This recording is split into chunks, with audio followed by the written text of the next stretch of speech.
hoy vamos a estar con Ari Candela, que ya se está conectando. Hola, ¿cómo estás? Hola, bien, ¿y tú? Bien, también. Qué bueno, qué tecnológicas. ¿Dónde? Qué tecnológicas. Ah, ya sé. Ah, Sí, estaba requerido aprender nuevas habilidades. así es. ¿Cómo estás? Bien, muy contenta de ser parte de esta serie de lives de Matryoshka, que he visto que son muy chidos, muy interesantes, con un buen de contenido, muy pertinente, me parece, para estos momentos, en que justo creo que la creación escénica y la creación artística están tratando de sobrevivir en aguas inciertas. Entonces me parece una manera muy chida de seguir activas, creando cosas, muy chido. Sí, pues para los que apenas estén conectando o que sea su primera charla, Matryoshka Red Creativa es una productora de artes escénicas y justo estábamos trabajando con Ari en La Certeza del Amanecer, teníamos temporada y pues esto del coronavirus nos vino a coartar como a todos la temporada y los planes que teníamos, entonces hemos aprovechado este tiempo para hacer una serie de charlas con las mujeres con las que trabajamos y pues es el turno de Ari. Y pues nada, o sea, un poco yo quería platicar contigo sobre los cuidados y sobre el feminismo porque siento que además de compartir contigo, bueno, quiero decir que yo conozco a Ari desde que estaba en el CUT, cuando estaba por egresar, asistí dirección en uno de sus exámenes de titulación y pues algo que me llamó mucho la atención de ti y que admiro mucho de ti es tu fortaleza y tu franqueza para con las cosas con las que estás de acuerdo, para con las cosas con las que no estás de acuerdo y pues quería hablar de eso porque es algo que no se ve, ¿no? Comúnmente, o sea que de pronto a veces siento que es más algo personal, que nos sentimos como sujetos a cumplir con ciertas cosas y no necesariamente es así, pero me gustaría platicar de eso. Y pues nada, para ir entrando en la charla, quiero preguntarte cómo definirías, cómo te defines en tu ética laboral, qué aspectos son importantes para ti dentro de un espacio de trabajo o en la dinámica con un grupo. Ok, pues pienso que como sin ningún orden en particular, para mí pues es importante tener objetivos claros. O sea, siento que el ensayar por ensayar o el explorar por explorar o ponernos a hacer creación solo porque sí, al menos para mí no me resulta fructífero. Entonces yo pensaría que siempre tener objetivos claros, ¿no? Tanto de un ensayo como de un proceso, como a dónde queremos llegar hoy, aunque sea hoy vamos a explorar el movimiento de las manos, pues que ese sea el objetivo. Pienso que también el llegar preparada a un espacio de trabajo, ¿no? A un ensayo, saber qué es lo que vamos a ir a hacer, como no llegar, como, bueno, no me dio tiempo, como tratar de llegar lo más preparada y posiblemente. La puntualidad también creo que es súper importante. Yo siempre pienso que a mí me gusta mucho respetar mi tiempo y el de las demás personas. Entonces yo pienso como, pues empecemos a las 4 y terminamos a las 6 y que ese tiempo sea fructífero, y por eso prefiero siempre como procesos y ensayos mucho más cortos, que sean como muy como de trabajo fructífero, a como extendernos, y sabes, como que siento que yo soy muy pragmática en esas cosas. También apelo muchísimo por la horizontalidad. Creo que los procesos, o sea, creo que sí deben existir como personas o, sí, como encargadas de cada cosa, ¿no? En los procesos, porque eso da un orden y eso da una guía, pero lo que no creo es en la verticalidad, como de esa jerarquización.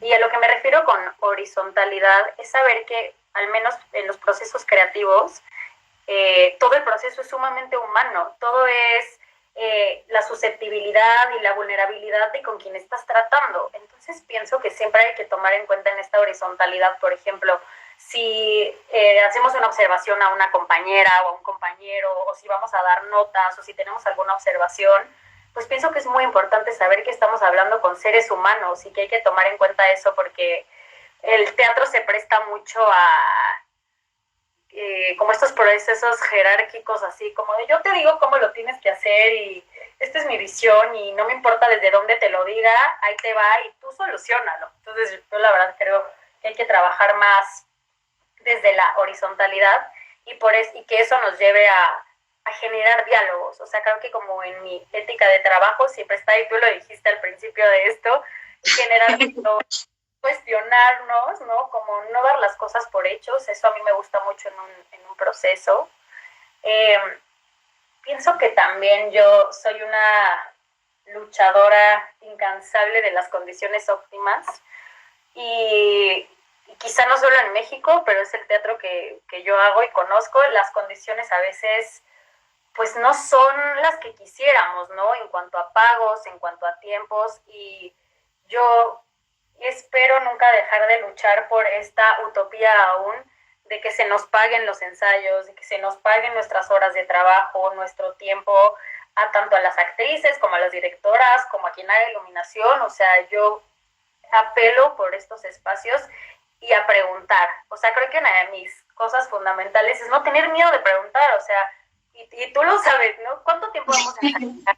¿Qué se nos va a pagar? ¿Qué no se nos va a pagar? Porque siento que hemos normalizado en nuestros procesos creativos el que pues no hay dinero nunca para nada, ¿no? Entonces, pues bueno, ya entras y dices, bueno, pues al menos me invitaron a trabajar. Y pues no, o sea, pienso que hay que preguntar y hay que saber. Y yo siempre dentro de los proyectos a los que me invitan, antes que nada lo primero que pregunto es eso, ¿cuáles son las condiciones? Porque ahora estoy en un momento en el que prefiero saber y decidir si le entro o no le entro, aunque no haya un varo, pero sí le entro porque discursivamente me gusta mucho, a que estar como a la mitad del proceso, bueno,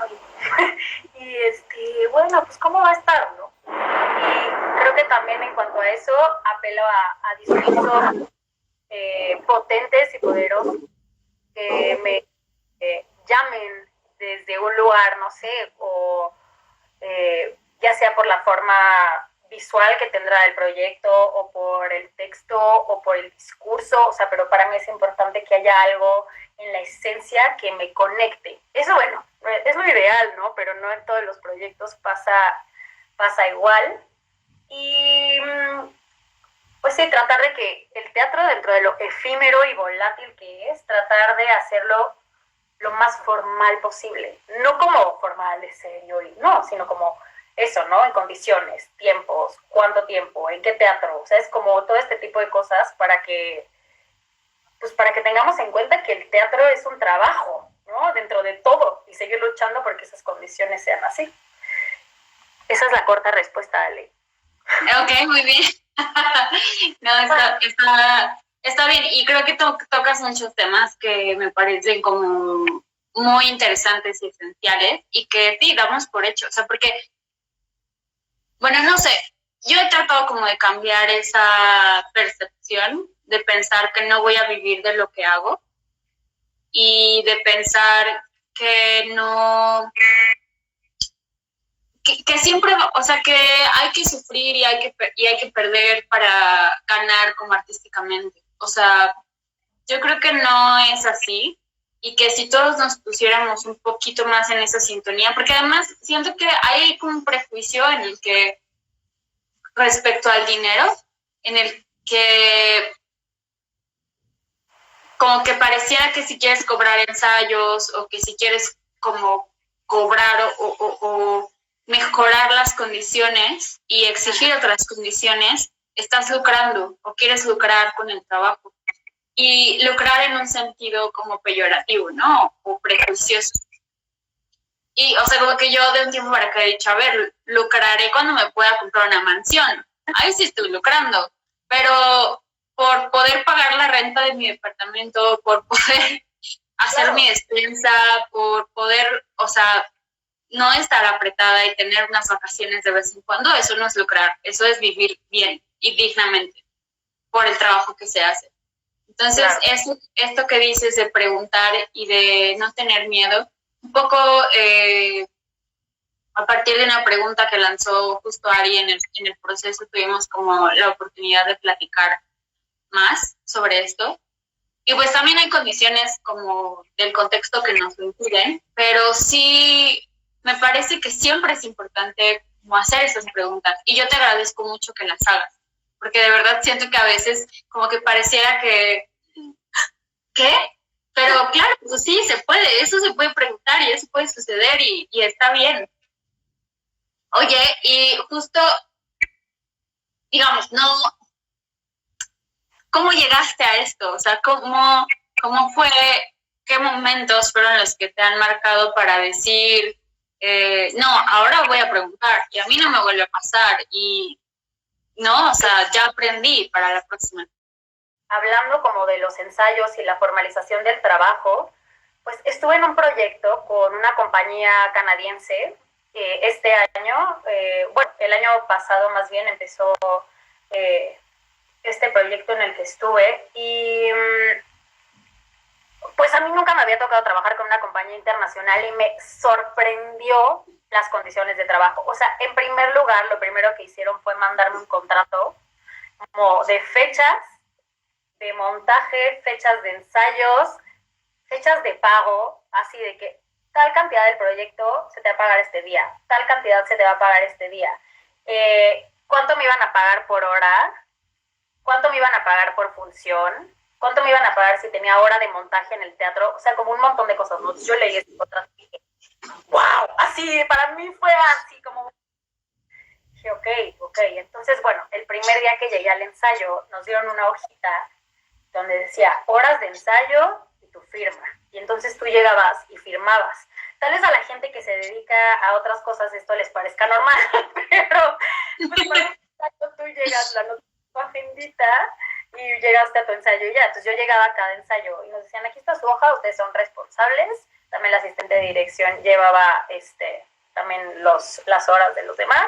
Entonces tú anotabas a la hora que entrabas, a la hora que salías y el número de horas. Y al final de los ensayos, porque tenemos ensayos en 2 etapas, lo entregabas con tu conteo de horas y ese día o el día siguiente te depositaban tu dinero en tu cuenta, ya no había ningún problema, ¿no? Luego teníamos horas de montaje en el teatro y la directora, como no se preocupen, estas horas están pagadas. Entonces yo puedo decir que yo, por supuesto, gané más de ensayar que de dar funciones. Y es que si nos ponemos a contar el número de horas que trabajamos que no son remuneradas, no pueden ser comparables con una función, ¿no? Y el pago de una función, porque pues son horas que a fin de cuentas no te están pagando. Entonces, cuando yo tuve esta experiencia y esta formalidad y me decía la directora, que se llama Hélène Duchamp, me dijo, es que en Canadá hay una ley que de hace 15 años que habla de pagar los ensayos a los actores. ¿Y esto cómo empezó? Pues los actores y las actrices dijeron, oye, pues no está chido y ya no vamos a ensayar si no nos pagan. Entonces ahora lo que hacen es, dentro de su presupuesto, contabilizan las horas y dicen, ok, tengo 100,000 pesos y de esto, ¿cuánto puede ir destinado a los ensayos? Ok, esto me da un mes de ensayos de 4 horas todos los días. Entonces ya solo ensayan el tiempo para el que tienen dinero. Entonces para mí fue así una experiencia brutal.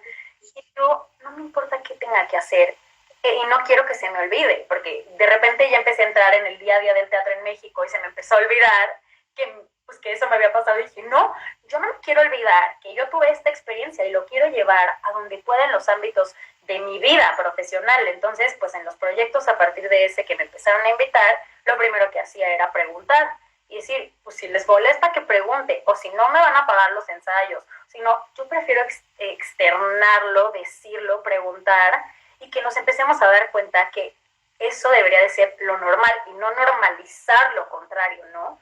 Entonces esa ha sido una de las experiencias que me han hecho definir mi postura en muchas cosas de la creación, ¿no? Las condiciones. Otra de las cosas que creo que me han definido muchísimo en los procesos Es un montaje y una obra en la que estuve que se llama El Coro, que no sé si algunas personas de aquí la vieron, seguro sí. ¿Tú la viste, Ale? Sí, la vi.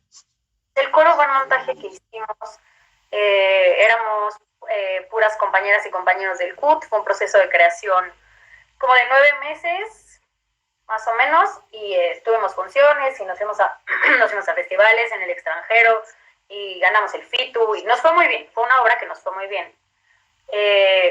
Pero hubo algo ahí que me hizo definir a mí como yo nunca más quiero volver a trabajar así, que fue para mí personalmente la violencia como que se generó ese proceso, porque habían amistades muy cercanas, porque habían relaciones de pareja, porque había un montón de confusión en los roles que jugaba cada quien. No era claro, no había claridad en ese proceso, cómo se fueron dando las cosas. Entonces fue para mí una invisibilización de mi trabajo. Yo ahí asistía a la dirección, pero en realidad lo que yo hice todo el tiempo era una dirección conjunta. Una dirección conjunta que se me reconoció hasta el día que después de 3 años, yo dije, no, es que mi trabajo es este, y que se me reconozca y que se me pague, y porque para quienes hayan hecho asistencia de dirección, pues en realidad la asistencia de dirección es uno de los trabajos más mal pagados, menos, o sea, como que no vistos, y que además yo en ese proceso estaba haciendo otra chamba, que no era la asistencia de dirección. Entonces para mí me llevó a definir como yo no quiero hacer proyectos en donde los procesos sean violentos, en donde la gente sea violenta, en donde se normalice que no me den mi crédito y en donde los roles no estén bien definidos. Porque creo que, sobre todo en mi experiencia, el haber trabajado con una expareja mía fue súper destructivo. Entonces, para mí, mi postura como creadora es involucrarme lo menos posible en procesos con relaciones tan íntimas, porque para mí fue completamente definitorio de un antes y un después de cómo quiero hacer teatro y desde qué lugar lo quiero hacer, ¿no? Y eso me lleva como a hablar de otro proyecto en el que estoy, que se llama Better Times, que es un proyecto de puras mujeres, todas, actrices, creadoras, directoras, productoras, raperas, bailarinas. Es un proyecto feminista que a mí me enseñó un proceso súper amoroso y de sororidad, y decir, es posible crear espacios de trabajo que vengan y sean desde el amor y desde la escucha y desde la denuncia. Y entonces yo en mi postura se ha marcado por eso, por decir, estos proyectos no me gustan, este tipo de proyectos sí los quiero y sí existen, y buscar eso, ¿no? Y por último, creo que también algo que me marcó muchísimo fue mi estancia en el CUT, que puede ser pues cualquier escuela, pero creo que a mí lo que me pasó ahí es que yo pude detonar procesos de reflexión muy profundos y de posicionamiento y postura crítica ante la vida, ante el teatro, que antes no tenía. O sea, verdad, como que creo que yo antes daba mucho por hecho como un montón de cosas.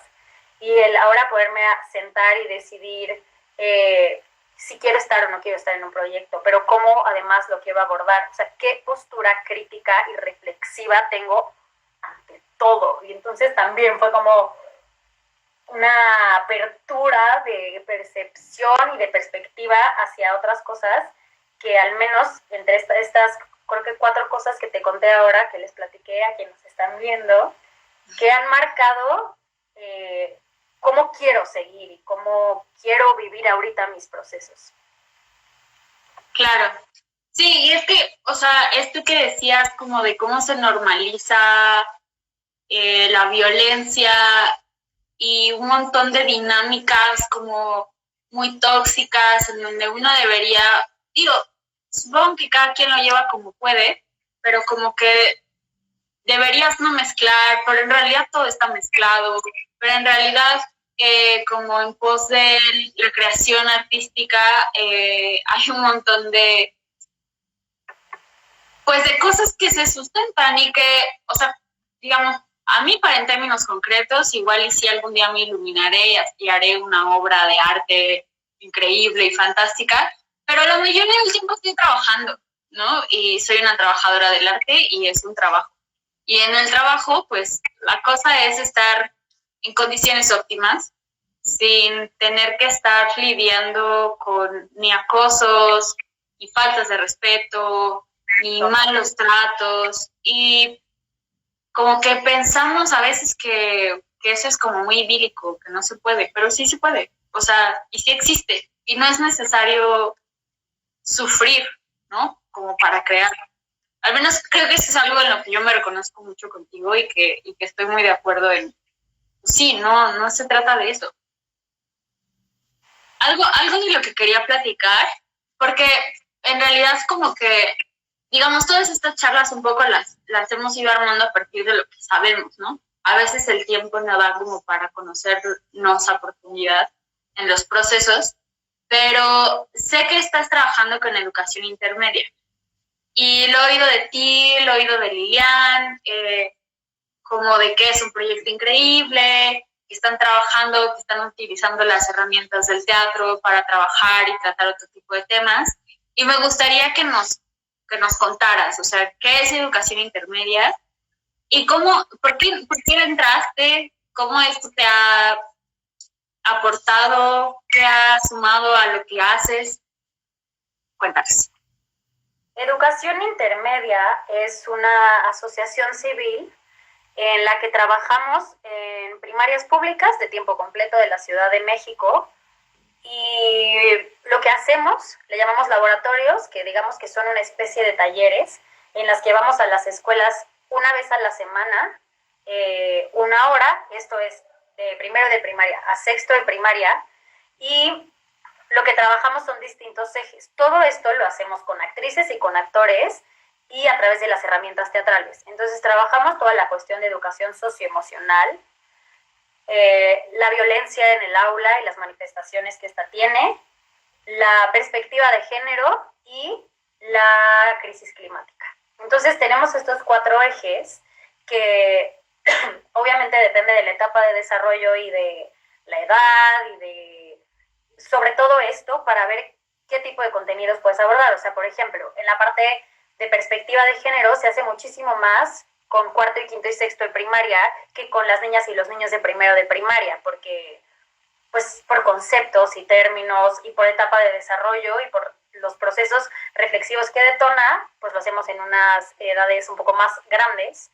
Pero bueno, lo que por lo que lo hacemos con actrices y con actores es porque nos hemos dado cuenta que las herramientas que nos da la carrera o la experiencia sirven muchísimo para estar frente a un grupo. La manera que apostamos por una pedagogía alternativa tiene que ver con que lo hacemos de estas herramientas teatrales, desde el cuerpo, desde usar nuestra voz, desde invitar al juego. Todo lo que tenemos son dinámicas ya estructuradas para que las actrices y los actores se capacitan, capacitaciones, por supuesto, previas a las entradas a la escuela, para enseñarles, ¿no? Cómo a través del juego, cómo a través del uso de títeres, cómo a través del uso de personajes, podemos trabajar las emociones y ayudarles a las niñas y a los niños a entender qué son las emociones, por qué las sienten, cómo las pueden expresar. Y ha sido increíble tener esta oportunidad porque, pues, para quienes nos dedicamos al teatro, siempre es una cosa sumamente efímera y volátil en la que nunca sabes, ¿no? Primero, a lo mejor un día tienes proyectos, pero a lo mejor un día no tienes nada. Entonces, Educación Intermedia ha representado, y para mí representa, una plataforma de trabajo y un lugar de trabajo en donde yo he podido desarrollarme como actriz, como creadora, como mujer, como persona, en otro ámbito que no sea solo el teatro. Y justo eso es lo que me llevó a entrar. O sea, yo, cuando estaba saliendo del CUT, decía, neta, o sea, a ver, acabo de terminar una licenciatura en teatro de actuación, solo puedo actuar. Así es, yo estaba como, neta, de verdad, solo puedo actuar. Y para mí me decía como, no, hay que ver algo más, porque para mí actuar es increíble, pero el compartir, o sea, como que me quedaba corto solo actuar. O sea, decía, no puede ser solo esto. Y entonces un día un amigo me dijo, es que estamos dando unos talleres de perspectiva de género con niñas y niños de primaria en unos museos, y yo como, yo quiero, si necesitan a alguien, háblenme, por favor háblenme. Y entonces pasó un tiempo y me hablaron y me dijeron, oye, pues qué tal, qué te parecería, y entonces me reuní con Tania, que es la directora del proyecto, que está por aquí en el live, y me platicó y yo dije como no, o sea, para mí era así como lo ideal, perspectiva de género, con niñas y con niños a través del teatro, y pues el proyecto ha ido creciendo y pues ahora formo parte del equipo directivo, yo dirijo la parte de primaria baja, que es de primero a tercero, entonces estoy más en la parte de la estructuración del programa, en la observación como del equipo, más bien como ya en una cosa no tan práctica con las niñas y los niños, pero creo que el tener la educación intermedia y el dedicarme a esto me ha hecho disfrutar muchísimo más actuar.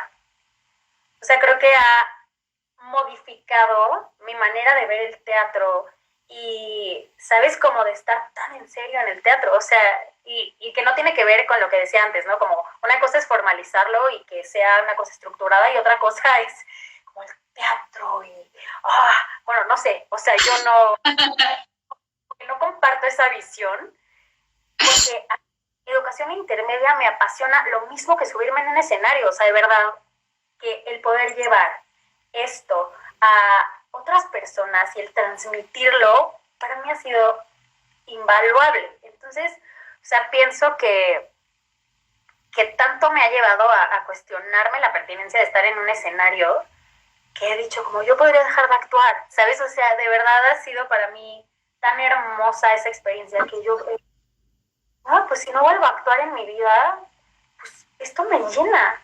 Y entonces eso es increíble porque me ha llevado a tomar decisiones en proyectos, como decir, no quiero, gracias, ¿sabes? O sea, no actuar por actuar, porque en esta precariedad y esta como no saber, pues entonces te invitan a una cosa y te invitan a otra, y entonces a todo es como, sí.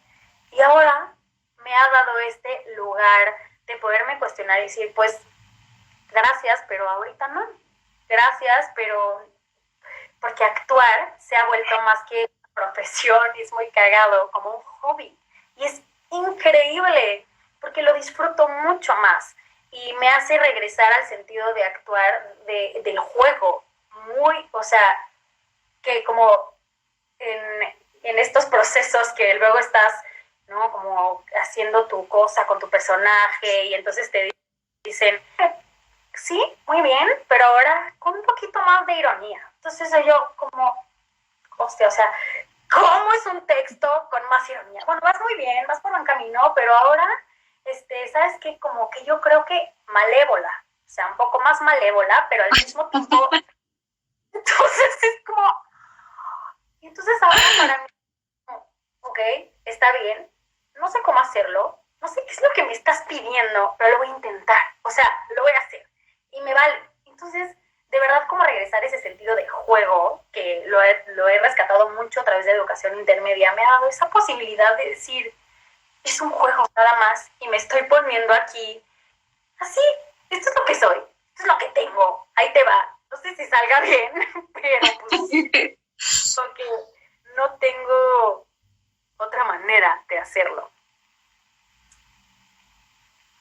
Me gusta mucho, o sea, desde que me platicaste un poco del proyecto, me llamó mucho la atención porque yo justamente tengo la teoría de que de pronto nos hemos encasillado mucho en el teatro, ¿no? Y en estos grandes espacios de legitimación y en que hay que hacer obras. A mí la idea de hacer una obra y que se muera y luego hacer otra y que se muera y luego hacer otra y que se muera, un poco como que me da ansiedad. Digo, otas madre, o sea, como volver a empezar todo el tiempo, ¿qué es eso, no? Y me he cuestionado mucho como, ¿existe otra forma de que el teatro incida, o sea, en la sociedad? Y no como en un sentido, no vamos a llevar el teatro a las comunidades, ¿no? O algo así, sino creo que está mucho más en corto y creo que ese tipo de proyectos justo es de, sí servimos para algo, ¿no? Socialmente hay un sentido, además del desarrollo artístico, ¿no? Y que ambos son súper válidos y ambos son como sumamente nutritivos como profesionales de esto, pero está padre podernos vincular con nuestro quehacer desde otro lugar. Oye, y digo, o sea, me imagino un poco por las cosas que contaste antes, por lo que te conozco, por este proyecto también, pues siento que cada vez y también los tiempos han cambiado. Creo que cuando nos topamos como esta cosa de ser abiertamente feminista, estaba ahí, pero no estaba como con tanta fuerza o no era como tan validado. Y me gustaría saber qué te ha implicado tener esta postura o tomar postura en tus procesos tanto actorales o de creación. O sea, ¿a qué te enfrentas? Sí, pues pienso que justo lo que dices, ¿no? Como esta parte feminista en mi vida, en los proyectos, es como algo que ha llegado y que ha estado presente en mí con mucho más fuerza desde hace muy poco tiempo, quizá a lo mejor más de un año, pero no creo que mucho más. Y es una locura, porque pienso que una vez que te quitas la venda de los ojos y te pones tu lente o feminista o tu lente de ya descubrí el machismo o como el lente que cada quien le quiera poner, es imposible dejar de ver la vida desde ese lugar y te empiezas a cuestionar, al menos yo me empecé a cuestionar mis relaciones, mis procesos, los proyectos en los que estaba, lo que permití, lo que normalicé, lo que no denuncié, ¿sabes? Y lo que hubiera hecho con esta información si lo hubiera tenido antes, o sea, como que creo que el empezar estos procesos feministas en la vida y en los proyectos me ha llevado inevitablemente a un cuestionamiento de muchísimas cosas y a denunciar. O sea, creo que parte de la normalización es callarnos, ¿no? Y no solo callarnos una violencia directa, un abuso, un acoso, sino cosas con las que no estaba conforme, ¿no? Como, bueno, aquí, por poner un ejemplo, ¿no? Aquí lo que haces es, aquí te vas a dar un beso con él y vas a estar encuerada, o sea, por poner un ejemplo que ni siquiera quizá nos haya pasado a todas, pero y quizá dices como, es mi trabajo como actriz, ¿no? Me toca estar en la toma, pues así, ¿no? Porque el director lo dijo. ¿Pero por qué? ¿Pero por qué si yo no estoy segura? ¿Por qué si yo no estoy de acuerdo? ¿O que si lo cuestiono, qué me van a decir? Es tu chamba, eres la actriz, ¿no? Porque cómo nos nombran así. Hay que se ponga la actriz. Y creo que tiene que ver con el hecho de saber también nombrarnos. Me pasó un proceso en que había en un cortometraje que un chavito estaba, la actriz, esto, la actriz, lo otro. Le dije, me llamo Ariana.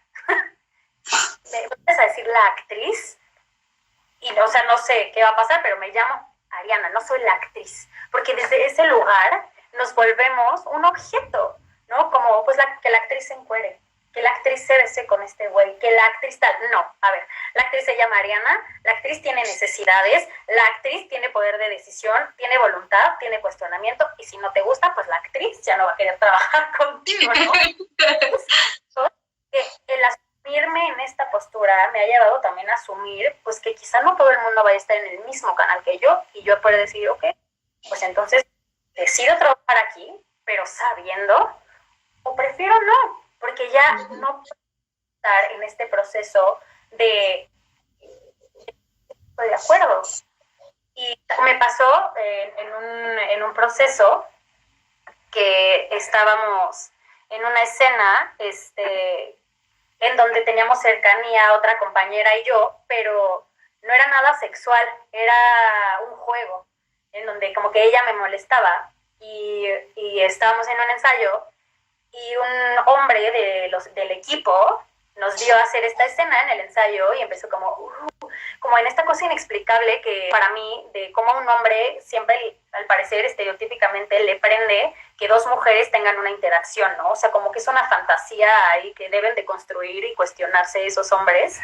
Pero entonces, este tipo, miembro del equipo de trabajo, cuando estábamos ensayando, hizo como, oh, no sé qué, como bravo, o algo así. Y entonces, mi compañera y yo nos volteamos como, ¿qué estás haciendo? Y ya, ¿no? Como que no dijimos nada, ninguna de las dos supo cómo accionar ni qué hacer. Y al día siguiente ella se acercó conmigo y me dijo, ¿sabes qué? La verdad es que yo no estoy de acuerdo con esta actitud ni con este comportamiento y le quiero decir algo. Le dije, tienes razón, ¿qué le decimos? Estábamos platicando de qué le íbamos a decir. Pasó este compañero y le dije, oye, ven. No, es que estoy muy ocupado. Ven, siéntate. Se sentó y entonces le dijimos, mira, en un ambiente de trabajo en el que supuestamente nos debemos sentir a salvo, nos debemos sentir seguras, tú hiciste este tipo de comentario y la verdad es que no estamos de acuerdo. no nos sentimos a gusto, no nos sentimos en confianza y para nosotras es importante en este proceso sentirnos bien, sentirnos en confianza y tú no estás propiciando ese ambiente y te queremos pedir que no vuelvas a hacer ese tipo de comentarios. Quizá para ti fue como una cosa de juego, pero para nosotras no. Y entonces lo entendió, lo agradeció y todo funcionó perfecto. Ni hubo susceptibilidad de él, ni hubo resentimiento, ni hubo como, ¡ay, qué exageradas! Nada, lo recibió bien y nosotras pudimos continuar trabajando desde un lugar seguro, porque es importante y que también el tener esta postura me lleva a, es importante tener lugares seguros de trabajo, lugares en donde te respeten, o sea, sencillamente eso. Y que en el momento en que tú sientas que alguien de tu equipo de trabajo o algún compañero o compañera está transgrediendo este espacio, poderlo decir sin miedo y denunciarlo. Y entonces decir, pues yo no puedo trabajar así. Y entonces dejar de normalizar eso, ¿no? Dejar de normalizar que un compañero te acose, dejar de normalizar que un compañero abuse y se salga con la suya, los directores, los maestros, y sí, hablan masculino, no estoy hablando en genérico, masculino, hombres, se salgan con la suya por esto, porque nosotras, digo, si ellos no son conscientes y nosotras lo normalizamos, entonces es un ciclo sin fin. Entonces para mí, parte de tener esta postura abiertamente feminista en los proyectos en los que estoy es eso, cuestionar, visibilizar, dejar de normalizar, de comprender que estas prácticas no deben continuar. Y también otra cosa que me ha dado el feminismo es empezar a cuestionar los propios estereotipos como mujer que yo vivo, ¿no? Entonces, a lo que voy es, ahora en la obra, en La certeza del amanecer, en la que estamos Ale y yo, junto con Pau y Yulemi, hay una escena en la que salgo en ropa interior. Y entonces, pues, es muy chistoso, ¿no? Porque como espectadora, si yo voy a una obra y veo una chava en ropa interior o un chavo en ropa interior, la neta es que no me mueve nada, o sea, es como está en ropa interior. Pero ya yo, trepada ahí, decir, ok, tengo que estar en ropa interior. Ok. Entonces empecé con toda una serie de cuestionamientos con respecto a la manera en que me iba a ver, en la manera en que yo me percibía, en la manera en que se veía mi cuerpo, en la manera en que yo quería que se viera mi cuerpo, en cómo me quedaba la ropa. Y entonces, a lo que hablo de esta postura feminista es empezar a deconstruir todo aquello que me dijo el mundo, que yo como mujer, y por estar en un escenario y por ser actriz, tengo que verme de cierta manera, ¿no? Pues empezar desde mi congruencia como actriz en ese escenario, decir, pues yo me voy a parar y me voy a ver en ese escenario como pues una mujer, como la mujer que soy, y empezar a poner como un poco sobre la mesa que las mujeres tenemos estos cuerpos, que las mujeres somos así, somos normales, ¿no? Este estereotipo publicitario de cuerpo trabajado de gimnasio, ¿no? Esta soy, y desde ese lugar también el feminismo es mi postura en escena, ¿no? Si decido rasurarme la axila o no, pero ¿por qué? Es porque yo me siento incómoda, es porque el mundo no está listo para ver a una actriz con pelos en la axila, es porque ¿en qué quiero que se fijen? En si tengo pelo en la axila o en mi actoralidad. Y entonces, como les digo, el feminismo es este lente que yo me puse que me lleva a cuestionarme todos mis procesos y a sentirme cómoda con ellos. Porque una vez que yo empecé a cuestionarme y a deconstruir esta parte de yo en ropa interior, en una obra, y decir, pues este es mi cuerpo y esto es lo que yo quiero, este es el ejemplo con el que yo quiero pregonar, ¿no? Un cuerpo normal de una mujer normal que se ve como se tiene que ver, como su cuerpo, en vez de fantasear y hacer una utopía de yo. Y el decidir, ¿no? También decir como, ok, voy a salir en calzones, pero el calzón me aprieta. Y Ale lo estuvo viviendo conmigo ahí hasta y si el calzón me quedaba bien. Sí. Antes he dicho, como, bueno, pues sí, el calzón y pues está bien, lo uso. Sí, ok, esta es tu parte del juego, pero esta es la mía también. Entonces, ¿cómo vamos a hacer un acuerdo de estas dos partes hasta que yo me sienta a gusto? Y es una postura que justo no todo el mundo la tolera o la respeta, pero que es parte de mi congruencia como creadora, como lo que sea, el llevarla a donde voy. y usarla. Y otro ejemplo, por ejemplo, de esta postura feminista es el uso del lenguaje, ¿no? Cómo nos acostumbramos a hablar de nosotras mismas en masculino, en vez de decir yo, una misma, digo uno mismo, ¿no? Como de verdad es una cosa loca. Y entonces empezar a cuestionar eso y a desdoblar el lenguaje y entonces dar que todas las obras hablan en masculino genérico, por ejemplo, ¿no? Hablan de todos, hablan de nosotros, hablan todo en masculino. Y entonces, por ejemplo, hago mucho teatro para niños y para niñas. Entonces, dentro de las obras, ven que el teatro para estas edades siempre es como, ¿y dónde se fue Pepito? Y les preguntas, ¿no? Y entonces hay una parte que yo decía, necesito a niñas y a niños que me ayuden a buscar el tesoro. Y entonces la directora me decía, es que bueno, siento que si dices niñas y niños, es como un poco como de Fox. Entonces ahora veo a Fox como un visionario, ¿no? Ven que decía como así maestros. Desde ahí, desde empezar a cuestionar, estoy en otra obra ahorita que hablábamos todo en masculino también, y la postura no tenía para nada ese enfoque heteropatriarcal, heteronormativo, para nada. Y entonces yo les dije, oigan, estaría chido, en vez de decir nosotros todo el tiempo, poder decir nosotras, aunque lo diga un nombre, ¿no? Empezar a hacer esas visiones mucho más, pues sí, abrir esta perspectiva. Entonces eso también es mi postura feminista de los proyectos, hablar a más personas, a más comunidades, a sentir que podemos representar desde la escena a mucho más que nosotras mismas y que nuestro entorno y lo que hemos normalizado, sino abrir la perspectiva. Ok, pues, o sea, justo creo que todas estas cosas doy fe, así las he vivido con Ari y son cosas que te admiro muchísimo y que para mí como directora también son cosas que me detonan y que me hacen pensar y que me han hecho reflexionar como durante el proceso, ¿no? No sé, por ejemplo, me pasó que en un proceso anterior, en una obra donde todos se desnudaban, yo estaba cómodamente sentada en mi butaca, viéndolos y así. O sea, creo que el proceso fue como bastante cómodo. O sea, como que fue paulatino para llegar hasta ese punto en el que ellos se mostraran y así. Pero empezó a pasar que muchas de las actrices se empezaron a poner a dieta cabrón y a bajar de peso cabrón, cuando, digamos, desde la dirección nunca fue esa la exigencia. Y, digamos, yo contemplé ese proceso, simplemente, ¿no? Lo contemplé y como que en algunos casos pregunté y como que fue algo que más bien se dio entre ellos, entre las actrices y los actores, pero principalmente siento que las actrices. Y nada, como que ahora que lo hablas tú y que viví contigo ese proceso, pues un poco es como, pues qué tanto fue realmente algo que necesitaban. La escena no lo necesitaba, yo no necesitaba que se vieran cuerpos ¿sabes? O sea, de fotografía de moda, para nada, al contrario, era la idea como mostrar lo que es y lo que hay, como es.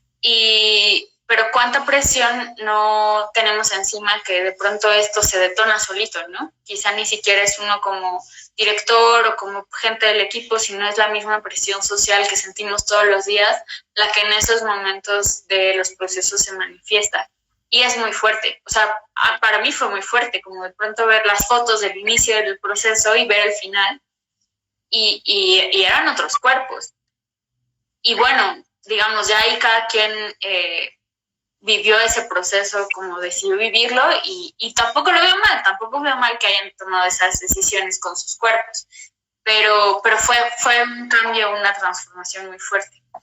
Claro, creo que es completamente casi incuestionable el por qué lo hicieron, porque como mujeres tenemos el ojo todo el tiempo, y dense cuenta, o sea, vamos a ver una película o vamos a ver una obra y siempre como ese tipo de ojo está puesto en las mujeres. Nunca decimos el hombre, qué buen cuerpo, o qué arreglado, o qué desarreglado, o la arruga, ¿no? O sea, en mi familia una vez fuimos a ver una película y lo único que salimos haciendo fue criticando que si Nicole Kidman tenía más Botox, que si la otra tenía no sé cuánta arruga, y entonces, y yo les cuestionaba, ¿no? Justo, pero a ver, ¿y los hombres qué? ¿Se dieron cuenta? Claro que no, nadie se da cuenta que si el hombre tenía arruga, que si el hombre tenía pancita, porque estamos acostumbradas a que la sociedad nos dicte como tienes que ser así y todo esto y lo otro, y no solo lo exigimos a nosotras, se lo exigimos a otras mujeres. Entonces yo, como espectadora, pude haber estado viendo a una actriz haciendo esto y exigiéndole lo mismo que me exigen a mí. Entonces, justo la postura feminista es empezar a cambiar eso en los proyectos, en la vida, en lo que vemos. Sí, y generar esa sensación como de fuerza o de valía desde otro lugar, ¿no? Porque mucho lo que pasa es que pensamos que ahí está nuestro valor y ni siquiera es un proceso tan como racional, ¿no? No es como que yo diga, mi valor está en no tener celulitis. No, pero sí está. Pero hay algo inconsciente ahí que se mueve que dices, tengo celulitis, esto no está bien, cuando es lo más normal del mundo. Todas tenemos en mayor o menor medida, o sea, y da igual. Y da igual.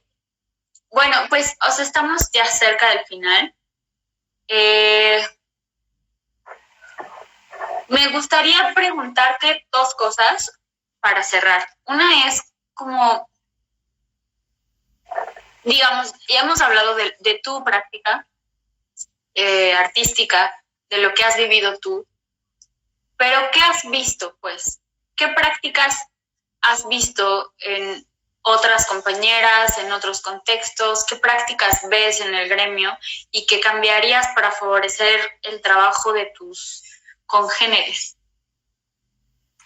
Pues pienso que primero deberíamos posicionarnos todas en una cero tolerancia de abuso y de acoso. Cero. Y desde el principio en los proyectos, abrirlo con el equipo o con quien estemos y decir, esto te vas. Y creer en quien lo está diciendo. O sea, creo que eso es algo que yo pienso como condición, perdón. Deberíamos de una condición en nuestros procesos. También hacer todo lo posible para que estas condiciones se den. O sea, yo soy de la idea que las condiciones ideales no existen, hay que crearlas y hay que trabajar para que sucedan. Entonces, en esto es como esto que hablo de la cero tolerancia, en brindar espacios seguros para todas, en donde podamos decir, no me siento a gusto, no estoy segura, y que eso se tome como parte del proceso. También creo que es muy importante que hagamos redes entre nosotras, entre las mujeres, para visibilizar nuestro trabajo, ¿no? Buscar trabajar con mujeres iluminadoras, con mujeres vestuaristas, escenógrafas, con actrices, ¿no? Creo que hace mucha falta el expander como esta visibilización de todas las creadoras, creativas que existimos. Y también creo que otra condición que al menos yo tengo para mí y que la tendría en un mundo ideal si alguien quisiera, es que yo ya no voy a proyectos o a obras en donde sé, porque pues a veces no sabes, que hay un violador, un abusador, un acosador. Si yo tengo una amiga, y es muy triste, pero que está actuando con alguien que yo sé que es así, no voy a esos proyectos. Si yo sé que hay una persona que me invitaron al equipo que ha hecho eso, no trabajo ahí. O sea, creo que esa es una condición que yo me pondré a mí misma, como dejar de normalizar eso. Uh-huh. Y pensé también, bastante utópico, pero creo que mejoraría las condiciones de trabajo, sobre todo para las mujeres. Es que los equipos, los equipos de los teatros, no solo los equipos como de los que hacemos teatro, sino los técnicos de los teatros, ¿no? Quienes manejan los foros, quienes están a cargo de las cafeterías de los foros y los técnicos. Quiero hablar específicamente de los técnicos que operan el equipo de un teatro. Me parece que deben de estar capacitados, instruidos, informados en todas las prácticas machistas que tienen. Porque a mí, lo más machista que me ha tocado en el mundo del teatro son los técnicos. Desde el sabotearte la obra porque somos un equipo de mujeres, desde no hacerte caso, desde no valorar tu opinión. O sea, me ha pasado en montajes, y esto no es en México, pero también pasa en México, en donde nos dicen, a la iluminadora era mujer, y nos dijeron como lo mejor sería que alguien que no fuera ella hablara con los técnicos para que les hiciera. Entonces la iluminadora tenía que decirle a alguien, hombre del equipo, que le dijera a los técnicos en festivales, les estoy hablando en Egipto, en Marruecos, que también son sumamente machistas, son entornos asquerosamente machistas y represivos, en donde la iluminadora tenía que decirle al hombre del equipo que le hicieran la iluminación, porque ella no le iban a hacer caso. Entonces, para mí, debiera ser una condición indispensable, sería eso, capaciten a sus equipos, capaciten a los hombres de los teatros, quienes están a la cabeza de estos, a las prácticas machistas que tienen, para poder hacer condiciones mucho más favorables para todas. Sí, sí es súper fuerte. O sea, a mí me tocó un montaje en un teatro aquí en la ciudad en el que tenía una iluminadora y, o sea, no avanzábamos porque era el mansplaining, era la clase del técnico enseñándole a iluminar a la iluminadora, hasta que no pude más, me paré y me quejé. Y bueno, o sea, es un teatro que quiero mucho y que me han tratado muy bien, pero también de niña no me bajan, ¿no? Entonces soy la niña, cuando ya soy productora, cuando soy jefa, y sí es una cosa en la que siento que como mujeres un poco llegamos al teatro y si quizá ya sorteaste todas las vulnerabilidades y temas en el salón de ensayos, llegas y te enfrentas como a otra cosa más y con la que no se puede lidiar, ¿no? Con la que hay una sensación de no te pelees con los técnicos, no, trátalos bien, no te pongas como al pedo. A mí asistiendo a dirección me pasó que un técnico me quisiera desconectar la consola, como que jugaba eso conmigo porque estaba frente a mí mientras yo estaba lanzando los cues, coqueteándome. Hasta que dije, no puedo más, o sea, no lo voy a aguantar. Y como que sí me odió, me dejó de hablar y ya. Y después volví a ese teatro como directora y le bajó 50 rayitas y fue un pan de Dios conmigo porque pues sabía que no me iba a callar. Oye, ¿y qué consejo ya? Ahora sí, estamos por terminar. ¿Qué consejo le darías a las mujeres en formación para sus prácticas escénicas? A las que están en el CUT ahora, a las que están en el ENAT, aquellas que están saliendo de la preparatoria y que están pensando en estudiar teatro, ¿qué consejo les darías? Pues pienso que primero, o sea, como lo más importante para mí al menos sería, dentro de todo lo posible, a cosas que les apasionen y que les dé la vida, llevarse a un escenario y decirlo.